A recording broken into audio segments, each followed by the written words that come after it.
Hi guys, today we're going to be just talking about section 2.8, two variable inequalities. Our goal today is to be able to graph two variable inequalities. Now you should have seen this before in Algebra 1. Today is going to be part review, part new stuff. So let's start off with our vocab. First we have a linear inequality.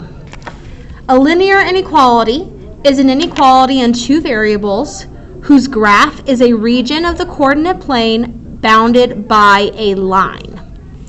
What this means is that it has two variables such as y is less than 2x plus 3. That is an example of what a linear inequality is going to look like. Two variables and an inequality sign. The graph shows up as a line. This is our boundary line. And a shaded portion of the graph. We then have a boundary. The boundary is the line in our linear inequality. In this case, it's this line here. Sometimes boundaries can be solid or dashed. Next, we have a half plane. A half plane is the set of points in the coordinate plane that are on one side of the boundary of a linear inequality. That is the shaded portion of your graph, like this one here. Okay, it is called a half plane because I shade one half of the graph. The other one is left blank.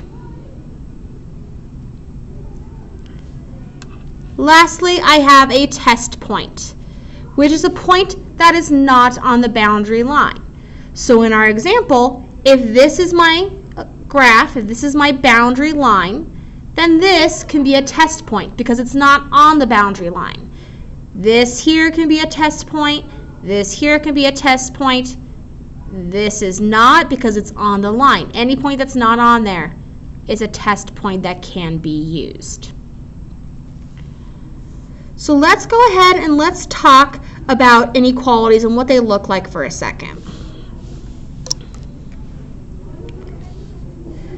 Okay, so this is what a linear inequality looks like. It has a boundary line like this solid one here or this dashed one here. Then it is shaded on one half of the line like this side here or this side here. Make sure that you shade these in because on the original copy you have, it looks a little blank. Okay, so every graph has a line and shading. Now we know how to graph lines. That part is not going to be difficult for us today. The main idea of today is deciding when do I use solid or dashed, and how do I know which half of the line I'm going to shade? To determine which half plane to shade, pick a test point that is not on the boundary. Check whether that point satisfies the inequality. If it does, shade the half plane that includes the test point. If not, shade the other half plane. The origin, 0, 0, is usually an easy test point as long as it's not on the boundary. So for example, the equation of this line is y is less than or equal to 1/3 x plus 1. That is the actual equation for this line. Now, if I want to figure out which side to shade, I can choose a random point to do this. If I choose the origin 0, 0, that's not on the boundary line, I can plug in 0 and 0 for my variables. 0 is less than or equal to 1/3 times 0 plus 1.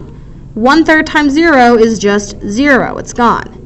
0 is less than or equal to 1. Now if you look at this, we know that 1 is greater than 0. this is a true statement, which means that I shade the side that had that point. Versus over here, the equation of this line is y is more than negative 2x plus 2. If I were to plug in the origin here,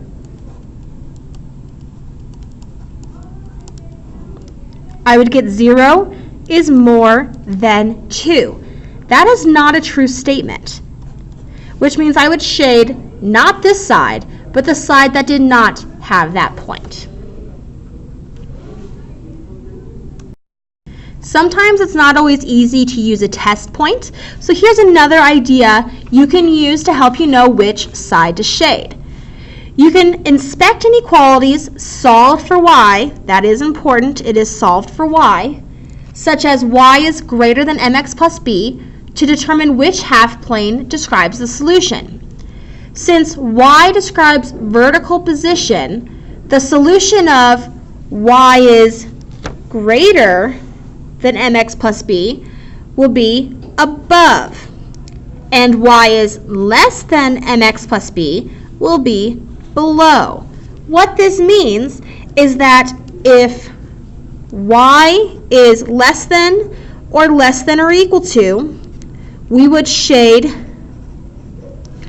below to show that y is lower, versus if y is more than or equal to, we can shade above the line. Now the other part of inequalities that we have not talked about yet is how do I know whether I'm going to have solid or dashed? If you guys remember when we talked about number lines and we had like numbers and open or closed circles, okay? If it was an open circle, that meant that it did not have an inequality, the equal on the inequality sign. If it was closed, it did have the equal sign. Same thing goes here. If you have no equal on your inequality, that means you use a dashed line, like that. If you have an equality, then you use a solid line, like this, to show that it includes all the values along that line. These are very important ideas. Make sure you have them written down. So let's go ahead and practice with some basic graphing of linear inequalities. Okay? Now when I'm graphing inequalities, the only thing that's different is the sign. Okay? There's not an equal sign, but an inequality instead. So I'm going to graph the same way I did before. Okay? Y equals mx plus b. M is my slope. B is my y-intercept. So to graph this line, I know my y-intercept is 1 and my slope is negative 2.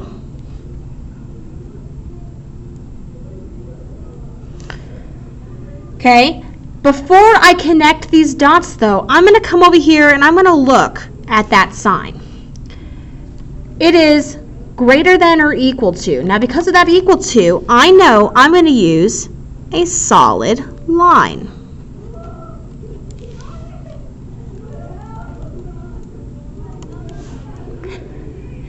Okay, and then you're going to look at it again. Is y more or is y less? Y is more, which means I shade the values that are above this line.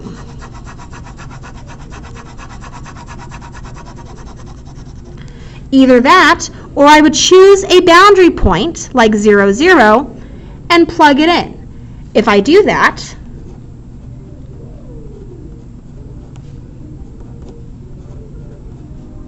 you get 0 is more than or equal to 1, which is not true. So I shade the opposite direction. Over here, I have negative 2x plus 1. Now this was the same y-intercept, same slope. Same y-intercept, same slope. But now if I look at that sign, that inequality, I see that it's less than, which means that this gets a dashed line instead of a solid to show that the values on this line are not included. Look again, y is less, so I shade below my line. Or choose a test point like 0, 0 to see if you get a true statement, which you do. Next, let's talk about how to use linear inequalities to solve problems. So here we have a picture of an amusement park where we have large rides, small rides, and tickets are 25 cents each. You decide to spend no more than $30 on tickets. What are the possible combinations of small and large rides that you can ride? Use a graph to find your answer. So to be able to do this, we have to first talk about how much will it cost to ride a small or a large ride. Now, small rides are 3 tickets, and each ticket is 25 cents. So a small ride will be 75 cents, or $0.75. A large ride is 5 tickets. If 5 tickets at 25 cents each would be $1.25, and these are per ride. Now, if I know I want to spend only $30, okay, there's 1,000 combinations I can do with small and large rides to equal $30. So instead we want to work out with what happens if I do only small rides, what happens if I do only large rides, and what happens in between. So you want to use the extremes. What happens when you only have large? What happens if you only have small? All right. So if I do $30 divided by 0.75, this is for small rides, that gives me 40, which means I can ride 40 rides total for small rides if I have $30. And then for large, I can do 30 divided by 1.25 to get 24 rides. So if I only ride small rides, I can do 40 small rides. If I only ride large, I can do 24. Now going to our graph, we can use these to make an inequality. If I see that these are my small rides and these are my large, then I can do, let's see. So small rides are 40, so we actually have to change this unit. Let's change it to 4, 8, 12, 16, 20. So you're going to double these so that we can reach 40. 30, 32, 36, and 40. So small rides start at 40, and large rides are at 24. So we just need to go a little bit further to about right there. Okay, so if I connect these, I can connect these with a solid line to show that anything along this works. Okay, I know I can use a solid line because it was exactly 40 and exactly 24. It wasn't almost, it was exact, so I could draw a solid line. Now, if I try to think about which way am I going to shade, all right, if I have rides that are more than this amount, that would be up here. If I have rides less than this amount, it would be here. I'm going to do below the graph. And that's because these are extremes. This is the absolute most amount of large rides I can do, and this is the absolute most amount of small rides I can do. Okay? So that means that it has to be shaded below because I can't go more than those extremes. Now question B asks, why is the graph of the solution above only in quadrant 1? And that's simply because you cannot have negative rides.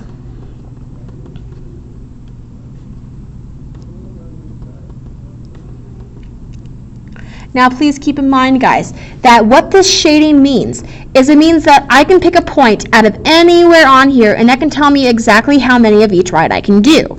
So for example, if I choose this point here, I can do 8 small rides and 12 large rides with my $30. If I do here, I can do 24 small rides and 8 large rides for my $30. Anywhere that's in this section can be used to get my $30 maximum budget. Next, we're going to talk about graphing absolute value inequalities. You can graph two variable absolute value inequalities the same way you graph linear inequalities.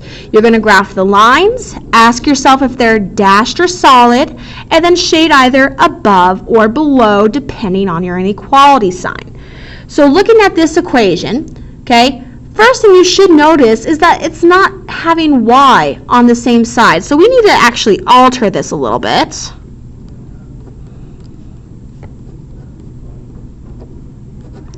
Okay, if I want to get y by itself, I need to get rid of that 4, so I'm going to add 4 to both sides. Now when I add 4 over here, I'm not going to put it with any of this, it's going to go on the end. Alright, now it's equal to y, so I can go ahead and start graphing. Couple things you might remember from the previous lesson on how to graph. Okay, this 2 means my slope is 2. This negative 1 here means I'm going to move right 1, and this positive 4 on the end means move up 4. So I'm going to take my vertex and I'm going to move right 1 and up 4 to start right here. And my slope is positive 2, so I'm going to go up 2 over 1 and copy it on the other side. Up 2. Okay, to get these points. All right, now let's look at our inequality sign here. Okay, I'm going to highlight that actually for you guys. Now looking at the inequality sign, I can tell that I'm going to use a solid line because it's equal. I can also tell that I'm going to shade above this line because y is more. Again, you can use the idea of a test point, 0, 0, to answer this.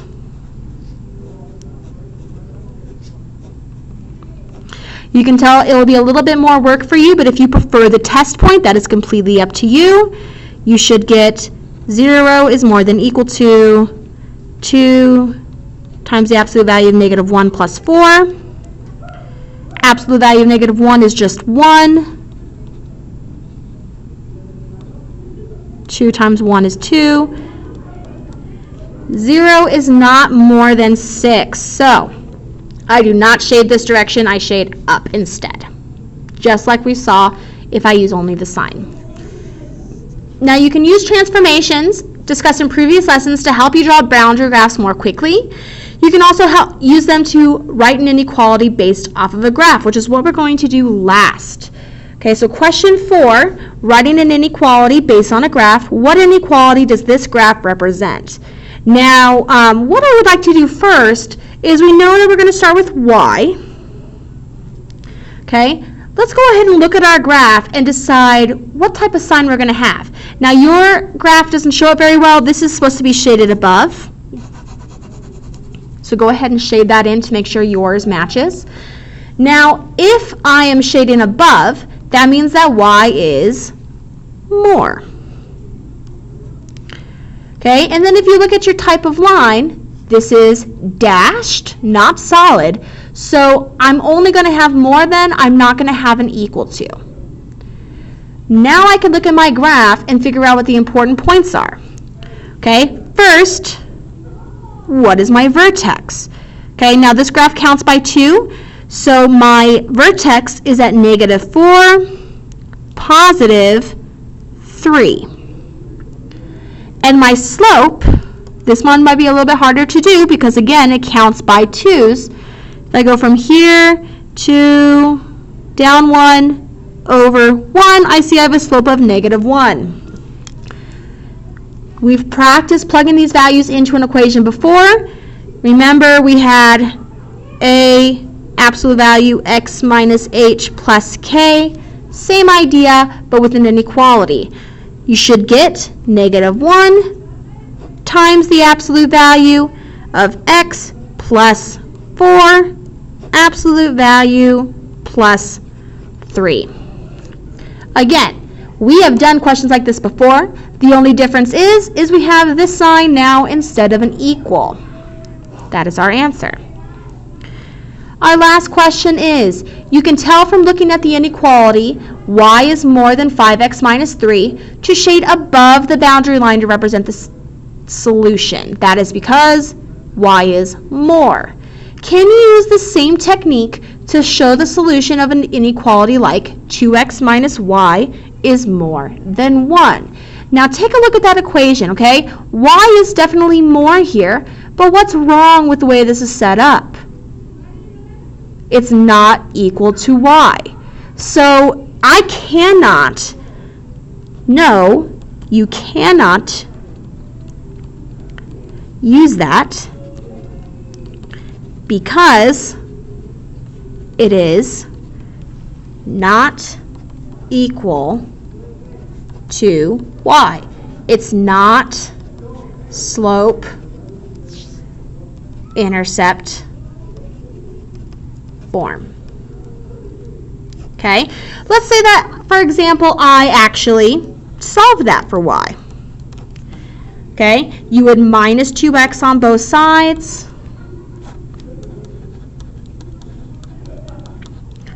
Divide by -1.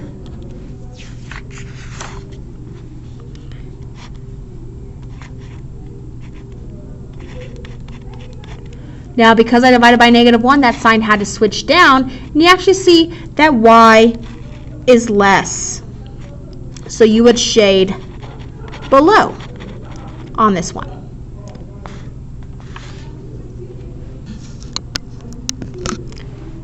Okay. If you need to go back and rewind any portion of this lesson, please do so now. Make sure that you have these notes completely filled in. If you miss certain parts of the notes, I am also uploading the key to the notes later on today. So not right now, they're not uploaded on Classroom currently. I'll upload them later on. Now, your assignment today is the 2-8 worksheets. Okay, the sub should give these to you. I know in your skeleton it says that we have an assignment, a book work. You are not going to do the book work. I don't like the book work questions. We're changing that, okay? So you're doing the worksheets instead. The sub has these. You are more than welcome to get a head start on these. We'll work on them some more tomorrow. If you're in Advanced Algebra 2, you're in my honors class, okay? You also have the Math Excel that is already uploaded for you to get started on. Okay, the rest of the time is yours today to work. If you have any questions about today's lesson, please feel free to email me or ask me questions about it tomorrow in class. All right, guys, get to work. I hope you have a great day.